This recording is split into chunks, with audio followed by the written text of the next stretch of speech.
Disaster Trio.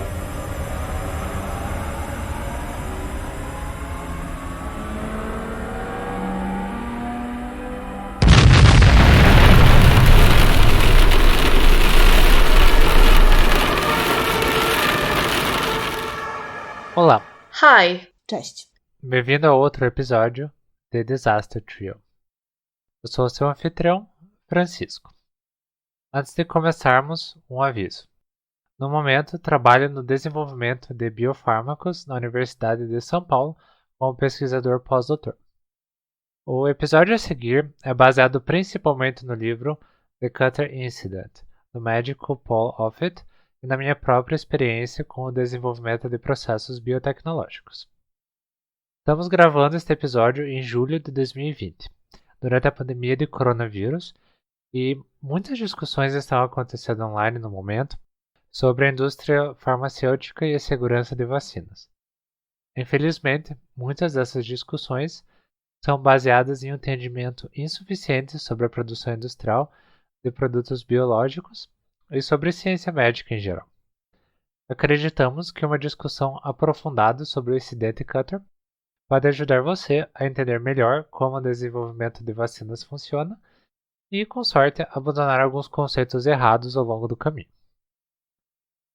Em 1916, os Estados Unidos estavam enfrentando o primeiro grande surto de poliomielite. Tudo começou em Nova York e, ao final de um ano, mais de 9.000 pessoas haviam sido paralisadas e 2.400 haviam morrido. Da mesma forma que durante a atual pandemia de coronavírus, muitas pessoas não entendiam o que causava a doença. As pessoas culparam animais, leite pasteurizado, eletricidade sem fio, ondas de rádio, as barbas dos médicos, gases venenosos da Europa, seja lá o que for isso, e culparam os pais por darem cócegas demais em seus filhos. Ao mesmo tempo, o vírus da polio já havia sido estudado e o seu método de transmissão era bem conhecido pelos virologistas da época. As pessoas também tentaram muitas curas, entre aspas, para o vírus. Elas tentaram diferentes ervas, conhaques da mora e sangue de sapos, cobras e cavalos. As pessoas também tentaram amuletos feitos de pimenta, alho, cânfora e cebola. Tudo isso, obviamente, sem nenhum sucesso. A maioria das pessoas que contrai poliomielite nunca desenvolve sintomas, o que ajudou a doença a espalhar rapidamente, da mesma forma como o coronavírus está fazendo atualmente. Portanto, não é de surpreender que os esforços para colocar em quarentena apenas as pessoas doentes falharam em impedir novos surtos da poliomielite. Em 1934, os pesquisadores já sabiam que pessoas que foram infectadas uma vez eram imunes a novas infecções. Dessa forma, elas começaram a trabalhar na criação de vacinas. Os primeiros testes foram realizados por Maurice Brody, que testou a vacina inativada. Infelizmente, esses ensaios resultaram em vários casos de poliomielite, o que fez com que a maioria dos cientistas evitasse de trabalhar nessa área por quase 20 anos depois desses malfadados experimentos. Foi necessária a criação da Fundação Nacional contra a Paralisia Infantil, com o apoio da mais famosa vítima da poliomielite, o presidente Franklin Delano Roosevelt, para reunir uma quantidade de dinheiro sem precedentes para a pesquisa sobre poliomielite e assim estudar o desenvolvimento de uma possível vacina. Vários pesquisadores, cujos nomes, infelizmente, eu vou ter que omitir aqui por uma questão de tempo, trabalharam em muitas universidades e vários laboratórios diferentes por um longo tempo para finalmente descobrir como a poliomielite infecta o sistema nervoso central e causa paralisia. Eles também estudaram como o vírus pode ser cultivado com segurança em grandes quantidades em laboratório e como ele pode então ser inativado para poder criar uma vacina segura. Provavelmente, o nome mais associado ao desenvolvimento da primeira vacina contra a poliomielite foi o de Jonas Salk. Embora Salk não tenha criado sozinho a vacina contra a poliomielite no seu laboratório, É verdade que ele foi central na organização dos esforços de pesquisa e contribuiu significativamente para o desenvolvimento dessa vacina. A vacina Salk foi produzida cultivando células renais de macaco em frascos de vidro e depois infectando essas células com vírus vivos. O vírus então se multiplica e destrói essas células, deixando o líquido cheio de partículas virais infecciosas ativas. Esse líquido é então filtrado e os vírus são então inativados utilizando uma pequena concentração de formaldeído em um processo que dura vários dias. Em 1954, começaram os primeiros ensaios clínicos da vacina Salk. Em um estudo de escala sem precedentes, 420 mil crianças foram vacinadas e os resultados mostraram que a vacina reduzia em 3 vezes o número de crianças paralisadas dentre as que receberam a vacina comparada com as crianças que não receberam a vacina. Esse resultado foi imediatamente sensacionalizado pela mídia e Jonas Salk era o cientista estrela no centro desse sucesso todo. Encorajados pelos resultados iniciais, os legisladores norte-americanos então pressionaram o setor industrial para acelerar a produção de grandes quantidades da vacina Salk para iniciar o Programa Nacional de Imunização contra a Polio. Em 1955, 5 milhões de doses já haviam sido produzidas por 5 empresas: Cutter Laboratories, Eli Lilly, Wyeth, Parke Davis e Pittman Moore. Depois de algumas semanas a partir do início do programa de vacinação, surgiram os primeiros relatos sobre crianças desenvolvendo paralisia após a vacinação. No entanto, como a poliomielite ainda era endêmica nos Estados Unidos na época, e também sabia-se que a vacina não era 100% eficaz, era ainda possível que esses casos fossem resultado do vírus circulante natural, e não da própria vacina. No entanto, apenas 48 horas após os primeiros casos serem relatados, análises estatísticas mostraram que os casos de paralisia estavam realmente associados a alguns dos lotes produzidos pelos laboratórios da Cutter. Além disso, o fato de que, em alguns casos, o braço que recebeu a injeção tinha sido paralisado era evidência suficiente de que o vírus presente nas vacinas de alguns dos lotes produzidos pelos laboratórios da Cutter nem sempre estavam totalmente inativados. Assim, o governo dos Estados Unidos entrou em contato com a Cutter e sugeriu que a empresa suspendesse a utilização de todos os seus lotes de vacinas. Em apenas 38 minutos, representantes da Cutter enviaram um telegrama pedindo a todos os departamentos de saúde e drogarias nos Estados Unidos inteiros que parassem de usar a vacina que eles produziram. Porém, ao final do incidente, no mínimo 220 mil pessoas tinham sido infectadas pela poliomielite causada pela vacina da Cutter. 70 mil pessoas desenvolveram fraqueza muscular, 164 foram gravemente paralisadas e 10 pessoas morreram. Então, como pôde um produto que foi projetado para evitar a poliomielite estar causando ela? A resposta pode ser resumida em uma série de 7 eventos, que precisavam ter acontecido exatamente como aconteceram, para que algumas das vacinas da Cutter tivessem sido contaminadas por vírus vivos. Primeiro, a formulação da vacina contra a poliomielite precisava conter todos os 3 tipos principais de vírus para ser eficaz.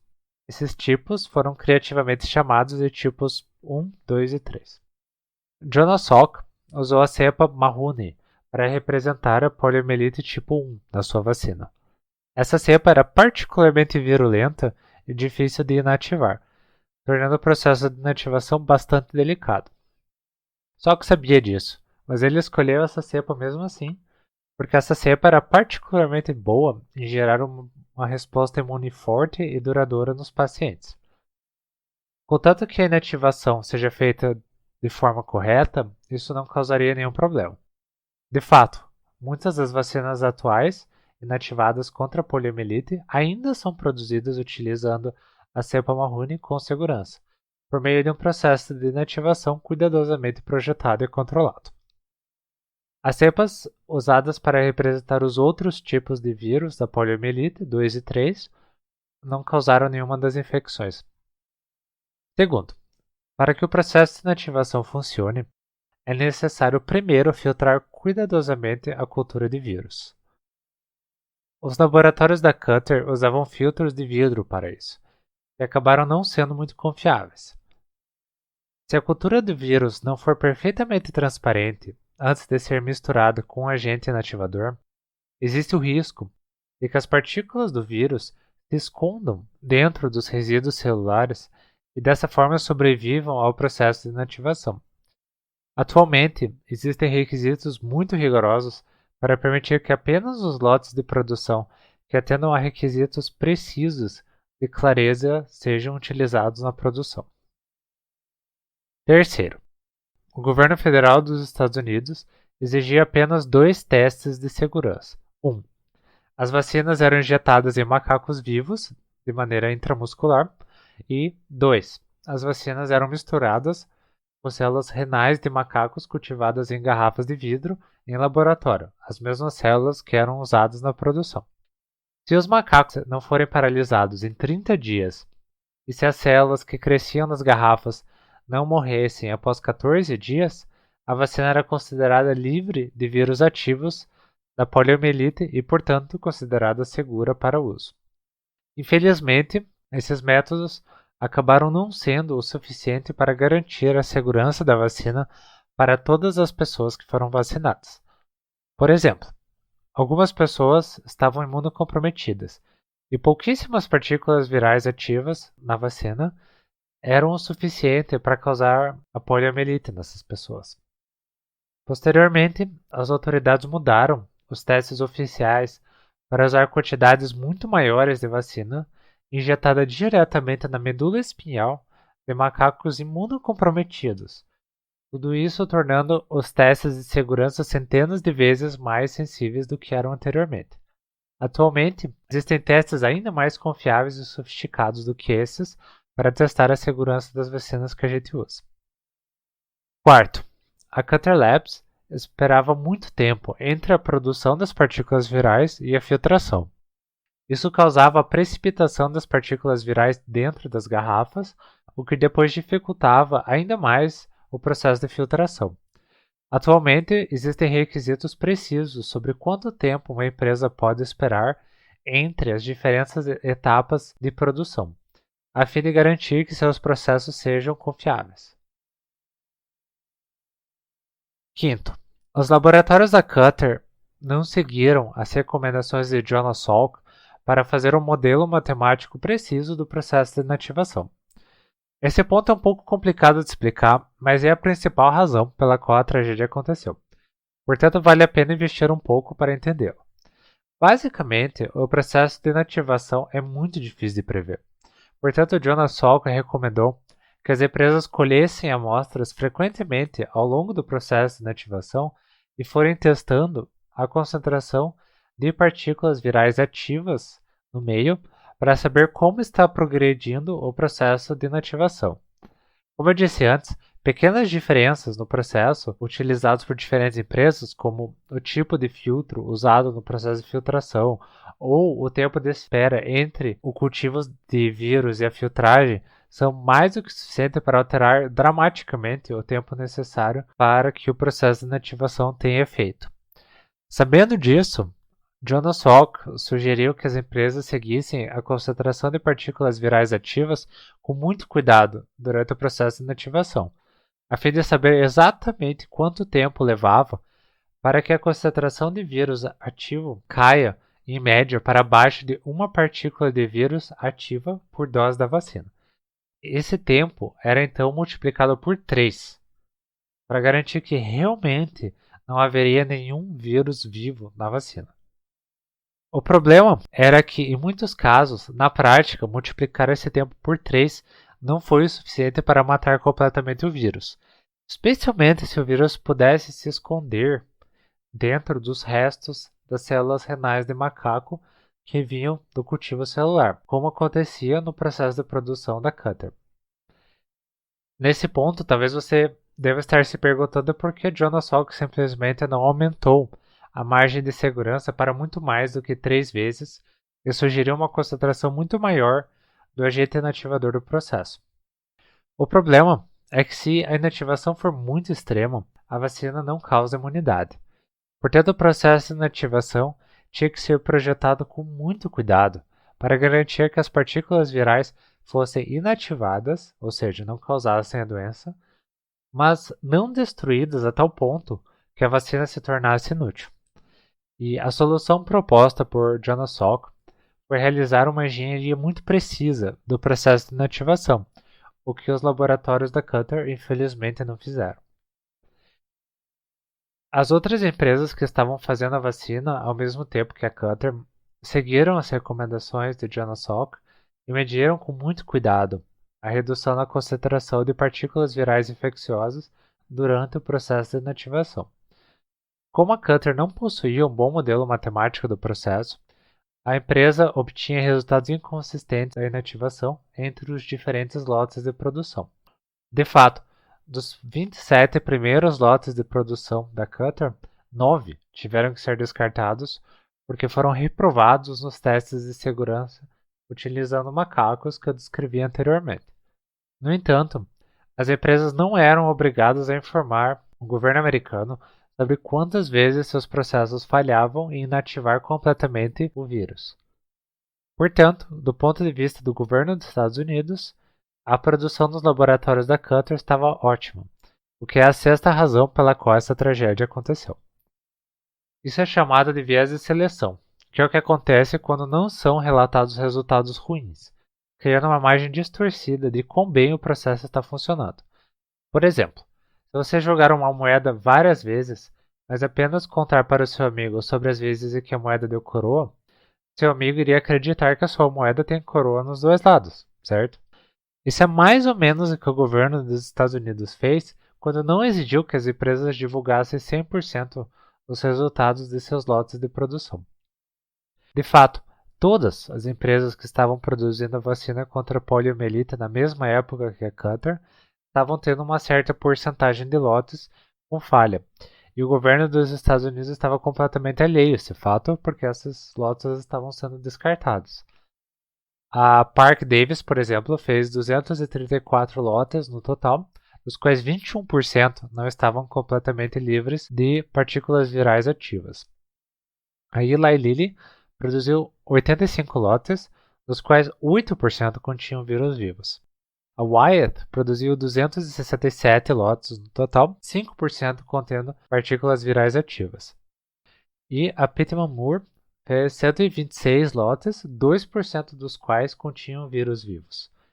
No entanto, como essas empresas estavam usando testes de segurança melhores do que a Cutter, elas nunca chegaram a vender as vacinas que continham vírus vivos e acabaram não causando nenhum caso de poliomielite.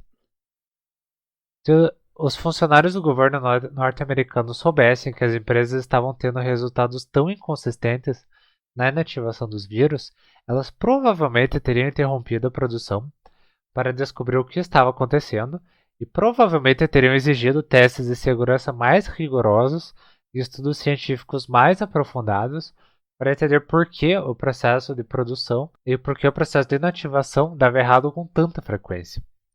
Atualmente, as empresas farmacêuticas são obrigadas por lei, na maioria dos países do mundo, a divulgar 100% de suas estatísticas de produção, mesmo sobre lotes falhos que tenham, no final das contas, sido jogados fora. Esse requisito permite que funcionários dos governos de vários países possam avaliar melhor se as empresas farmacêuticas têm sua produção sob controle. Sétimo, o governo dos Estados Unidos não exigia que as empresas provassem que eram capazes de produzir vários lotes bem-sucedidos em seguida sem nenhuma falha. Atualmente, esse é um requisito básico, mas na época não parecia tão importante para as autoridades. Basicamente, se uma empresa é capaz de produzir com êxito vários lotes em seguida, isso significa que ela realmente entende o processo e tem tudo sob controle. Isso é importante porque governo nenhum no mundo possui recursos suficientes para investigar todos os detalhes de cada processo de produção em cada empresa para ter certeza absoluta de que tudo está funcionando perfeitamente. Os funcionários das empresas são as pessoas em melhor posição para saber quais são as possíveis fontes de problemas nos seus processos e como corrigi-las. A maneira como as empresas podem então provar para as autoridades do governo que elas têm tudo sob controle é poder produzir vários lotes consecutivos sem nenhuma única falha. Imagine, por exemplo, que você está fazendo pão. Às vezes o seu pão cresce e às vezes ele não cresce. Você estaria absolutamente confiante de que você sabe tudo o que está acontecendo na sua cozinha? Provavelmente não. No entanto, no caso de um pão que não cresceu, você vai perceber que o pão deu errado e jogar ele fora. Mas vírus, por outro lado, são muito difíceis de detectar.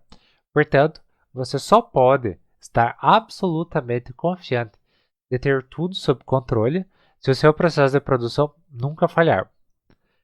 Como você pode ver, o incidente Cutter aconteceu apenas porque uma série de eventos e más decisões foram tomadas todas ao mesmo tempo. Foi necessário que tudo desse errado exatamente da forma como deu e ao mesmo tempo para que esse desastre pudesse ter acontecido. Se pelo menos um desses eventos não tivesse ocorrido, a tragédia teria sido evitada. Por exemplo, se os testes de segurança fossem mais sensíveis, os problemas de produção seriam imediatamente detectados e os lotes nunca teriam sido vendidos. Se o processo de filtragem fosse mais confiável, o processo de inativação também teria funcionado de forma mais consistente e a Cutter não teria perdido nenhum lote. Mesmo com filtros defeituosos, se os laboratórios da Cutter não tivessem deixado as culturas de vírus aguardando por tanto tempo antes de filtrá-las, não teria ocorrido a precipitação das partículas virais e o processo de filtragem provavelmente teria funcionado muito mais corretamente. E se o governo dos Estados Unidos tivesse exigido que as empresas compartilhassem todos os seus dados de produção, elas provavelmente não teriam recebido autorização de comercialização, tendo processos tão pouco confiáveis. E por fim, se Jonas Salk tivesse escolhido uma outra cepa, diferente da Marrone, para representar a poliomielite do tipo 1 na sua vacina, mesmo com processo de inativação não confiável, muito menos pessoas teriam contraído a poliomielite por causa da vacina. E é bom lembrar que, embora a campanha de vacinação de 1955 tenham causado vários casos de poliomielite por causa das vacinas produzidas pelos laboratórios da Cutter, ela ainda assim conseguiu reduzir em 10 vezes o número total de casos de poliomielite nos Estados Unidos naquele ano. Esse é um grande número de crianças que não morreram ou ficaram paralisadas. Além disso, os casos de poliomielite foram rapidamente identificados e os lotes de vacinas defeituosos dos laboratórios da Cutter foram retirados antes que mais crianças pudessem ter sido infectadas. Nem mesmo 6 meses tinham se passado quando os problemas de produção tinham sido já corrigidos e uma vacina segura estava já em produção. Hoje em dia, a poliomielite foi praticamente eliminada na maior parte do mundo por meio de campanhas de vacinação. Ainda assim, o estrago estava feito. Jornalistas sem escrúpulos espalharam a história, deixando muitos pais receosos de vacinar seus filhos. Como resultado, a campanha de eliminação da polio levou muito mais tempo para ter sucesso do que o necessário. O número de crianças que morreram de poliomielite nos anos seguintes ao incidente causado pela Cutter é várias vezes maior do que as piores estimativas sobre quantos casos de poliomielite a Cutter foi responsável por ter causado. Essas crianças poderiam ter sido salvas pela vacina, mas não foram devido ao medo de seus pais. Pior ainda, começando com o incidente Cutter, advogados gananciosos começaram a processar empresas farmacêuticas por danos que elas não poderiam ter causado. A gente pode debater se a Cutter deveria ter sido mais criteriosa e não ter confiado cegamente nas diretrizes e nos protocolos fornecidos pelo governo. E, ao invés disso, tivesse se interessado mais em avaliar seu processo usando seus próprios métodos. O que não é discutível é o fato de que Esses processos judiciais abriram as portas para milhares de processos judiciais frívolos contra empresas farmacêuticas por danos que elas não poderiam ter causado. Por exemplo, houveram tantos processos contra a Dow Corning por supostas doenças causadas por implantes mamários que em 1992 elas tinham custado à empresa mais de 4,2 bilhões com B de dólares. E, apesar de não haver um único estudo científico na época ou até agora demonstrando que exista qualquer risco associado a esses implantes mamários, a empresa ainda assim teve que declarar falência. Após o incidente da talidomida, que merece um episódio próprio no futuro, muitos advogados inescrupulosos começaram a processar o fabricante de Bendectin, que é um medicamento que era utilizado no tratamento de enjoos matinais em mulheres grávidas, acusando o produto de causar defeitos de nascimento nas crianças. Embora não houvesse estudos nenhum que ligassem esse medicamento a qualquer aumento no risco de defeitos congênitos, os jurados consideraram a empresa culpada com tanta frequência que foi melhor para a empresa simplesmente parar de produzir o medicamento. Como resultado, todos os anos, muitas mulheres ainda sofrem e algumas morrem por desidratação causada por enjoo matinal sem que tenham acesso a nenhum tratamento.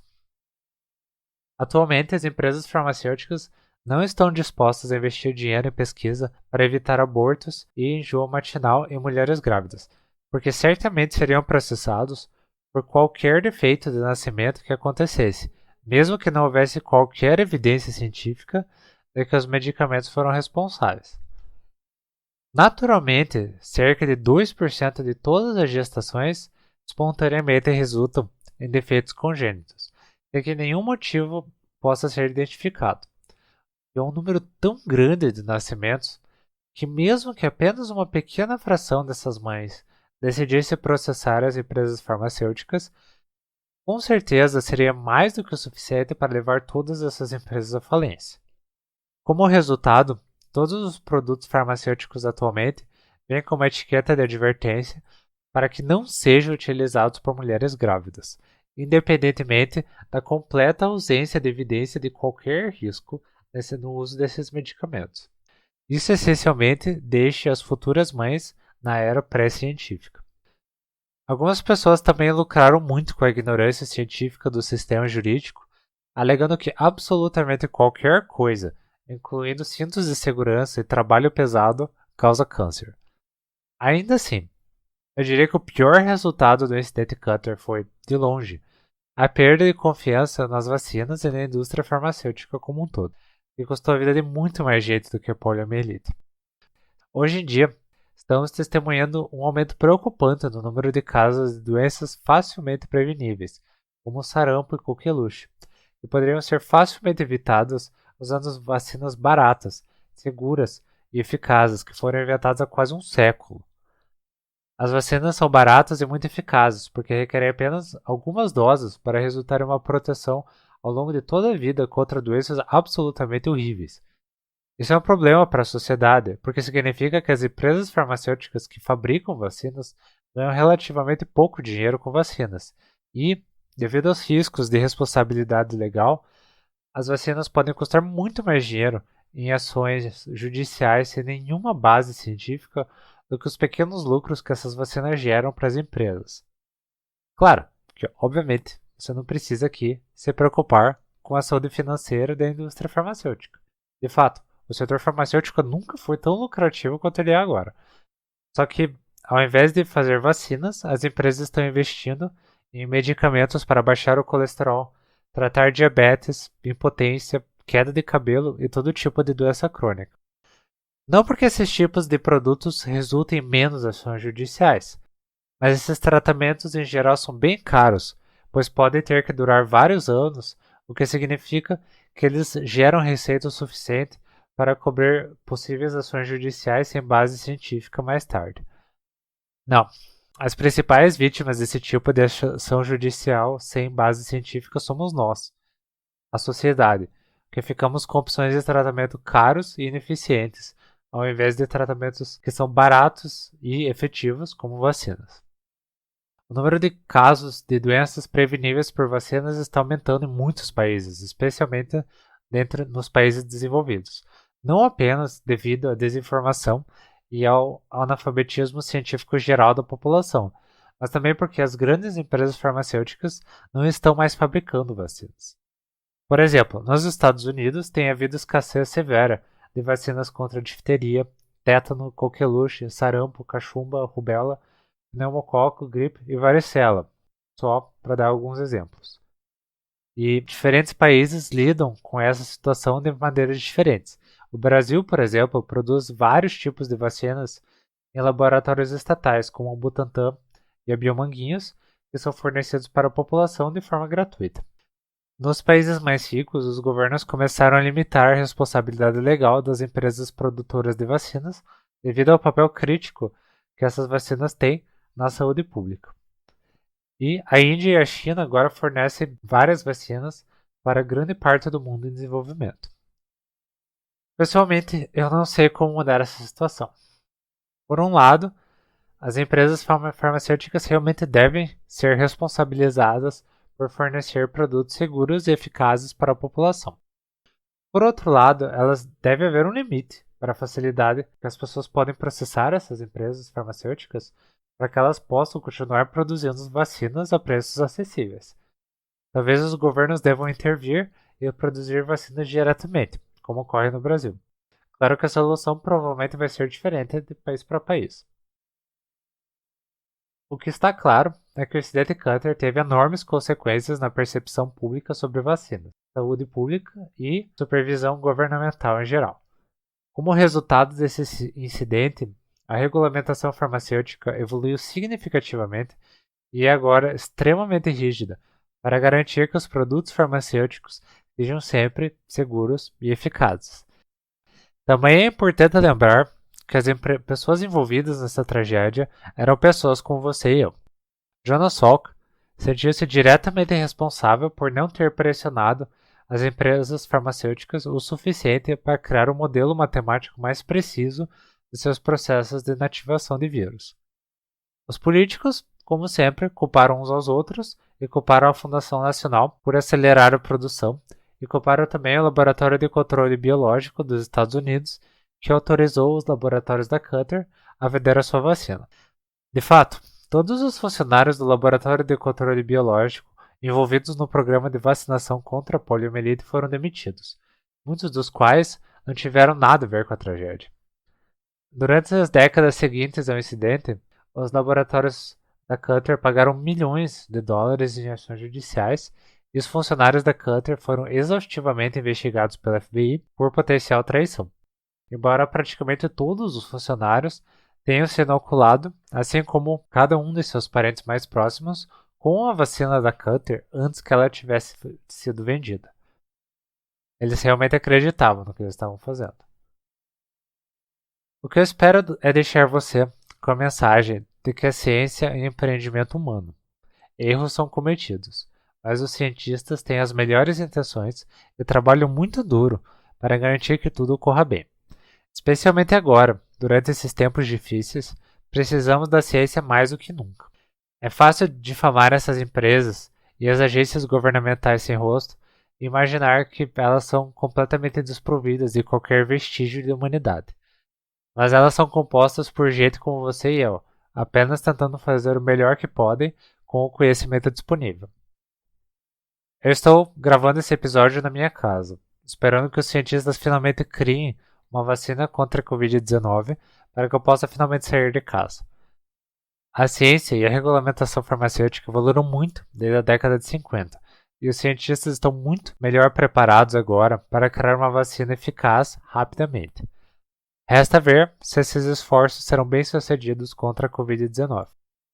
Você, que está ouvindo essa gravação do meu futuro, agora sabe mais sobre a vacina contra a Covid-19 do que eu sei agora, no meu presente, que é o seu passado. Uma coisa é clara, a única saída dessa bagunça é através da ciência. Esse foi Francisco, do Disaster Trio. Fique seguro, lave bem as mãos e cuide dos seus entes queridos. Se você gostou desse episódio, Por favor, deixe sua opinião e sugestões nos comentários abaixo. Clique no botão de notificações para poder aprender sobre desastres industriais novos todos os meses. Divulgue para seus amigos, incluindo os que falam inglês e polonês, porque nosso podcast também está disponível nesses idiomas. Tchau, tchau!